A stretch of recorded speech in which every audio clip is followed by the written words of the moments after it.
esta decisión única y exclusivamente está en manos del presidente de la República. Estamos ahora con Luis Raigada, que él ha sido embajador peruano en Venezuela, y él está acá en Exitosa, pero en otro estudio, porque él no ha completado su circuito completo de vacunación, y estamos tratando de predicar con el ejemplo, siguiendo nosotros mismos los protocolos de seguridad sanitaria. Luis, muy buenos días, gracias por estar con nosotros. Buenos días, Nicolás, ¿cómo estás? En primer lugar, quisiera saber cuál es tu juicio sobre la salida de Héctor Béjar de la Cancillería. ¿Cuál es tu evaluación sobre lo que ha pasado? Sí, bueno, muy lamentable porque el doctor Béjar, que lamentablemente pues dio estas declaraciones en contra de nuestra Marina de Guerra, tiene en su lado positivo, en su balance positivo, que es un catedrático de primera línea con una serie de publicaciones, incluso son textos de referencia en universidades extranjeras, y una persona que definió, a pesar de esto, definió muy bien algunos temas como lo que él denominó la democracia social. Esa democracia social es básicamente delinear, ¿no? el tipo de relaciones internacionales que el Perú debe la tener, diplomacia, ¿no? social, dices. Sí, la diplomacia social, perdón, sí.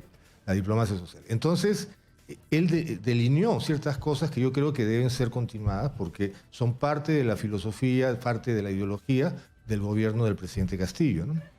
Ahora, ayer tuvimos una entrevista, es la primera, y entiendo que después de eso no ha dado más entrevistas, y hubo unas declaraciones breves a Prensa Latina, la agencia cubana de información, pero ¿no crees tú que ha sido un error?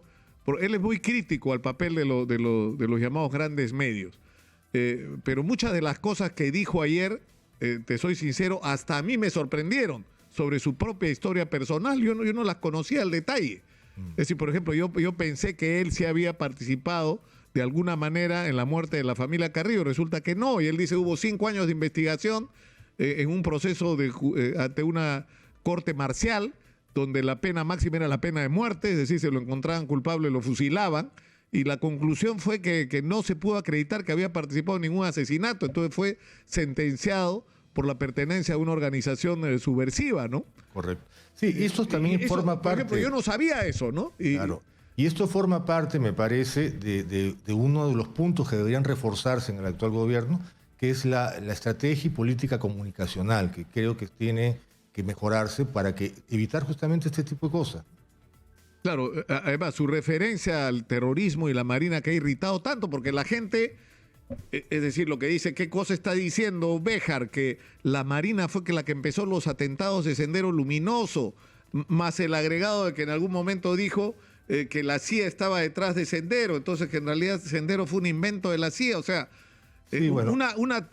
Cuando lo escuchas, en realidad no es exactamente eso lo que dijo, y sus referencias a los ataques terroristas resulta que se referían a la época de Velasco, claro, ¿no es cierto?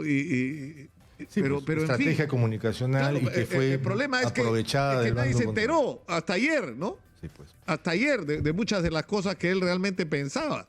Correcto. Entonces, sí. Yo creo que ahí hay un defecto, hay una falencia en la estrategia comunicacional del gobierno que tiene que reforzarse, ¿no? Pero más allá de la lamentable pérdida de una persona tan importante para la izquierda y para el gobierno, pues hay que seguir mirando adelante, ¿no? Tenemos una serie de retos bastante complicados, por cierto, en un mundo de pandemia, en un mundo donde las vacunas son súper necesarias, en donde este mecanismo logístico y de salud sanitario tiene que ser un reloj, ¿no? para evitar muertes, ¿no? Que finalmente es lo que uno quiere. ¿Qué hay sobre esto, Luis? Porque Manuel Rodríguez Cuadro, que también estaba siendo voceado como posible embajador, ha publicado en el Twitter lo siguiente: como lo señalé luego de mi reunión con el presidente, confirmo que no asumiré el Ministerio de Relaciones Exteriores.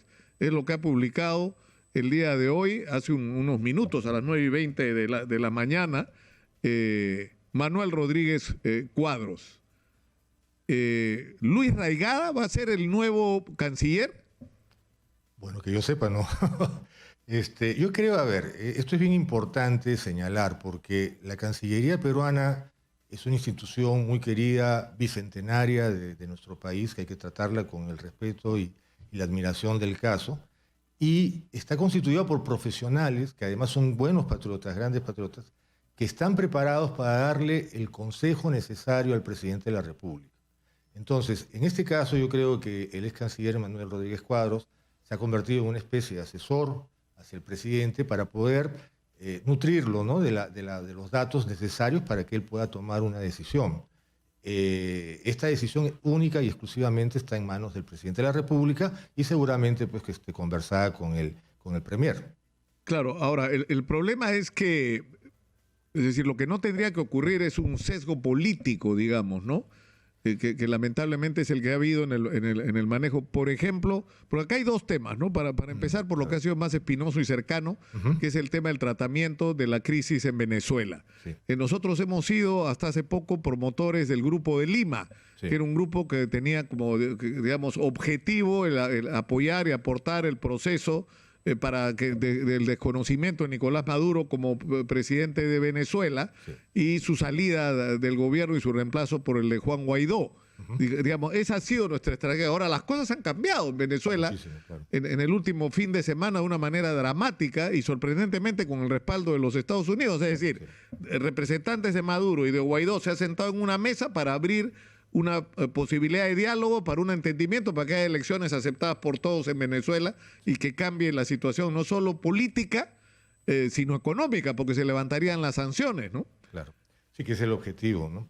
Entre otros. Ya, pero ¿cuál es tu juicio sobre Sí, eso? a ver, primero, yo creo que no es exacto decir de que la diplomacia o la representación de la diplomacia peruana no tenga que ser politizada. Yo creo que existe un sesgo político en este gobierno, existe una identificación de la izquierda en este gobierno, y es lógico que el jefe de la diplomacia peruana pues tenga por lo menos conocimiento y sea familiarizado con la orientación política de este gobierno. Dicho esto, eso no significa de que la diplomacia tenga que ser ideologizada, es todo lo contrario. Lo que caracteriza las relaciones internacionales es justamente la desideologización de las relaciones, ¿no? Entonces, eso es otra cosa, eso va por otro carril. En cuanto al Grupo de Lima, recordemos, el Grupo de Lima no es una institución, no es un organismo. Es un grupo de presidentes, en ese momento neoliberales, que se reunieron con el señor Trump para analizar la manera de sacar a Nicolás Maduro del gobierno. O sea, no tiene la representatividad suficiente como para poder decir que estamos perdiéndonos de algo. Ahora, efectivamente hay esta negociación que ojalá sea bastante productiva entre oposición y oficialismo en Venezuela, pero esto no es algo que sucedió de la noche a la mañana. O sea, estas conversaciones vienen desde hace varios meses. El gobierno noruego es el que ha estado realmente como motor de toda esta iniciativa, y el presidente López Obrador pues, ha sido el receptor para que estas conversaciones se puedan dar. Celebramos eso, pero la Cancillería peruana tradicionalmente nunca ha intervenido, ¿no? Es no injerencista en los asuntos internos de otros países. Entonces, esa tradición debió conservarse. Yo creo que últimamente nuestra Cancillería empezó a tomar parte por bandos y de otros países. Eso me parece que es ideologizar las relaciones internacionales. Entonces, dicho esto, yo creo que lo del Grupo de Lima pues, es simplemente un grupo de amigos que se está disolviendo porque ha salido una opción institucionalizada para que los hermanos venezolanos puedan resolver su problema. El impacto sobre el Perú es importantísimo. Tenemos 1 millón probablemente de eso lo hemos repetido hasta el cansancio, ¿no? Y una de las preocupaciones del presidente Castillo y parte de su discurso inaugural fue 72 horas para que los delincuentes, muchos de ellos lamentablemente de nacionalidad venezolana, salgan del país. Pero esa intención tiene que ser, vamos a decir, motorizada o tiene que ser articulada a través de los organismos competentes, en este caso Cancillería, Migraciones, de 2 gobiernos que son los que manejan la información. Lamentablemente el gobierno alterno, no sé si llamarlo gobierno alterno, la alternativa del señor Guaidó cuando estuvo ejerciendo esta presidencia, vamos a decir, virtual, no contenía la información suficiente para poder analizar, por ejemplo, cuáles eran los antecedentes policiales o judiciales de los venezolanos que interesaban al Perú. Y ahí hay toda una teoría de la conspiración, porque yo estoy convencido de que hubo una vamos a decir, una sugerencia de Washington a decir, ¿saben qué? Abran sus fronteras, con el embargo y el bloqueo vamos a generar una crisis económica en Venezuela y los venezolanos van a querer salir. Aprovechamos tomar eso como una vamos a llamar, crisis humanitaria, y ustedes nos ayudan para poder formar una coalición militar e invadir Venezuela. Yo creo que esa es una teoría de la conspiración que yo estoy deduciendo hipotéticamente, obviamente no lo afirmo, pero no sería nada raro. Entonces, nuestra obligación como país, como Estado, primero, creo yo, y lo definieron bien desde el comienzo en este gobierno del presidente Castillo, desideologizar las relaciones internacionales, participar en aquellas instituciones que son multilaterales, OEA, UNASUR, CELAC, y por último, reafirmar nuestro compromiso a la no injerencia en asuntos internos de otros países. Ahora, pero esto que, por ejemplo, en este caso de Venezuela, ayer Farid Cajat, que es un especialista en temas internacionales y que habla con mucha crudeza, siempre su estilo, dijo que el grupo de Lima era un cadáver insepulto, o sea que a estas alturas, sobre todo después de lo que ha pasado el fin de semana, no tiene sentido, o sea, porque ya se abrió un camino distinto para resolver la crisis de Venezuela, o sea que los representantes de Maduro y de Guaidó estén sentados en una mesa y que se abra la posibilidad de que haya en ese contexto un grupo de amigos, es decir, de gente que convocada por el gobierno de Noruega o por el rey de ¿no es cierto? El rey de Noruega sea parte de este proceso y ayude a que marche con éxito. Pero que sea solicitud de los venezolanos y nosotros podemos participar en la medida que seamos invitados o solicitados a participar. Yo creo que el Perú tiene que ser muy cuidadoso y muy prudente con el manejo de sus relaciones internacionales porque afectan la vida, vamos a llamar, rutinaria, diaria de las personas. Aquí en el Perú, por ejemplo, en la época que me tocó ser embajador, conseguimos que Venezuela se convirtiera en el segundo destino de nuestras exportaciones no tradicionales. 1.400 millones de dólares se exportaban desde aquí hacia Venezuela. Y hoy difícilmente se llega a los 100 millones. Entonces, ese tipo de cosas tenemos que Ahora, alguna gente dice, Luis, que tú serías una especie de el canciller de Maduro, porque supuestamente, es decir, tú eres un hombre que tiene relaciones con el régimen, digamos, de Nicolás Maduro. Con el gobierno. Con el... Sí. Bueno, mira, mi visión, para explicarlo, ¿no? Sí, mi visión personal, de izquierda, obviamente, se alinea perfectamente con los postulados de las izquierdas de toda la América Latina. Ahora, eso no significa que no haya matices, o sea, tenemos matices. Como bien señalaba el presidente Castillo, nosotros no somos chavistas porque no somos parte de ese mundo que creó Chávez en su país. Respetar la autonomía de las naciones y de los pueblos es importantísimo. Más aún cuando tenemos, vamos a decir, puntos en común que debemos resolver. Tenemos el problema de la inmigración, no el problema, pero la ventaja de poder desarrollar economías complementarias, Venezuela con su petróleo, nosotros con nuestros productos.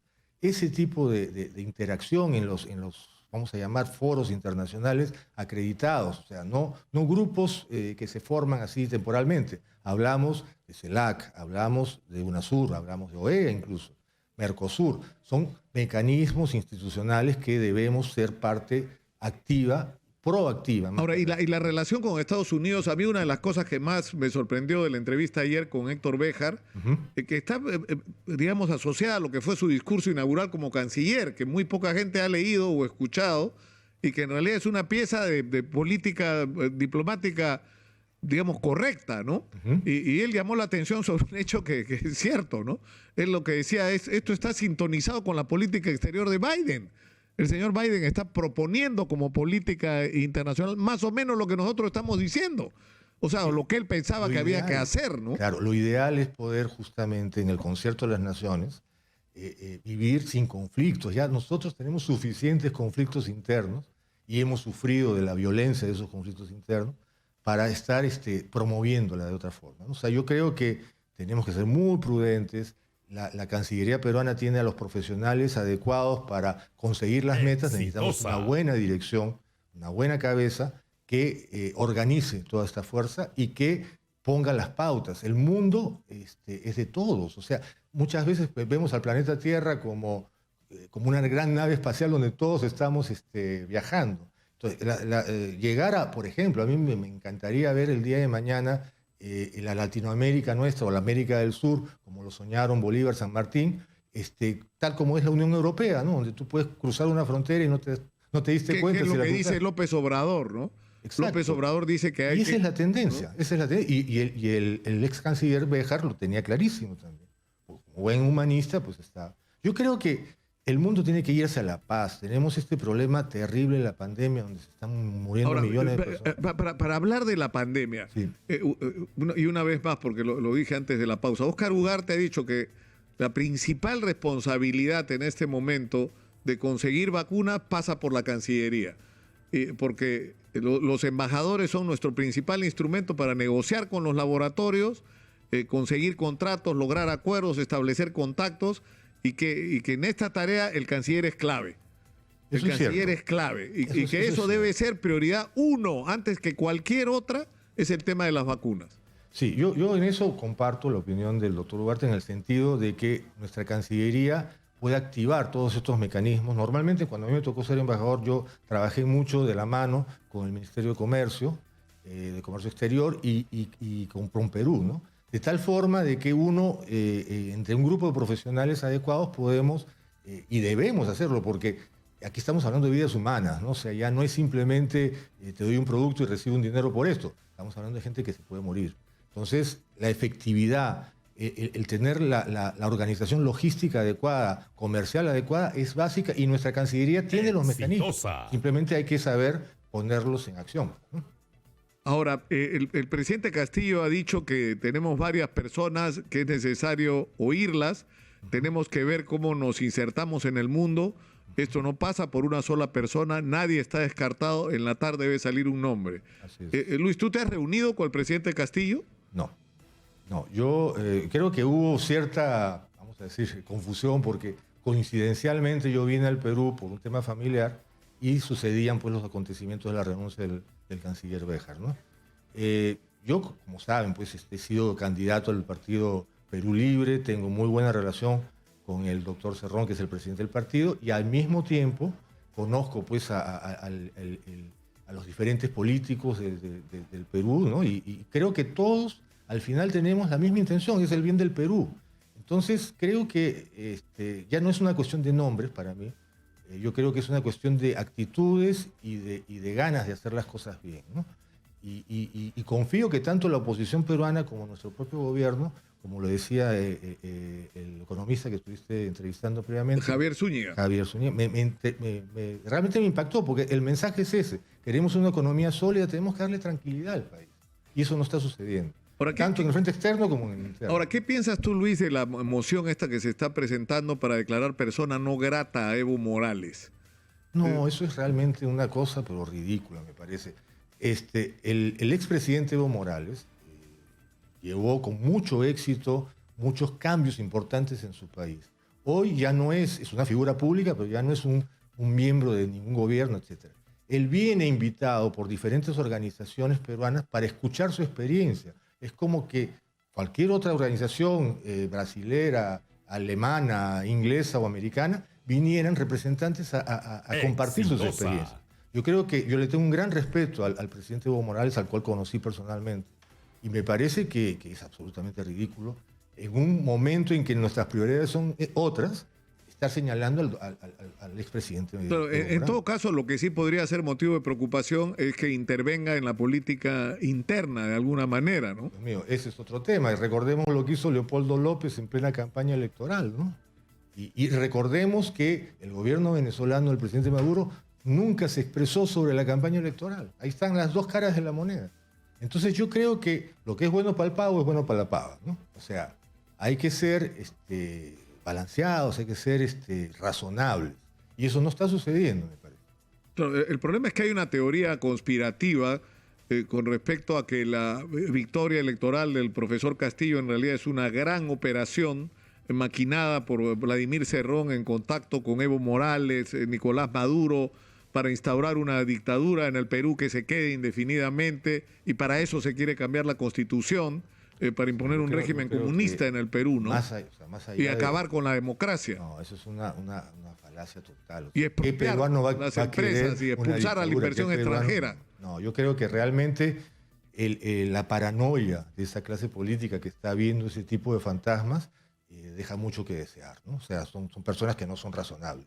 La democracia vino al Perú y ya no se va a ir. El respeto a las libertades nunca se van a renunciar. O sea, que una persona trasnochada piense que eso no es así, yo creo que debería pues, reexaminarse, ¿no? Incluso hasta médicamente, porque el Perú ya está en otra etapa. Nosotros somos demócratas de corazón, creemos en las libertades, nos costó mucho luchar contra el Sendero Luminoso y yo creo que es el momento de reconocer, hacer mea culpa, hacer autocrítica, pero también de acción. Hoy el Perú está en un problema gravísimo, económico, social, sanitario. Tenemos que reaccionar, porque si no, la pared se nos viene encima.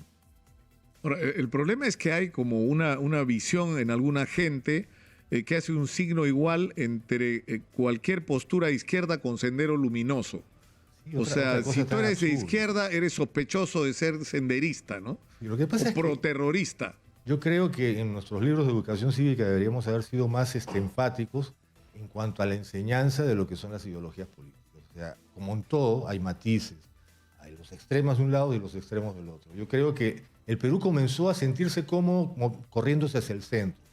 Y en esa medida yo creo que desde los colegios, desde las casas, tenemos que empezar a enseñar lo que es educación cívica, lo que es la práctica de la democracia en la calle. No queremos más manifestaciones donde hayan Intis y Ryans fallecidos, estos jóvenes, que para mí son unos héroes de la democracia, pues, porque dieron su vida en un momento tan crítico.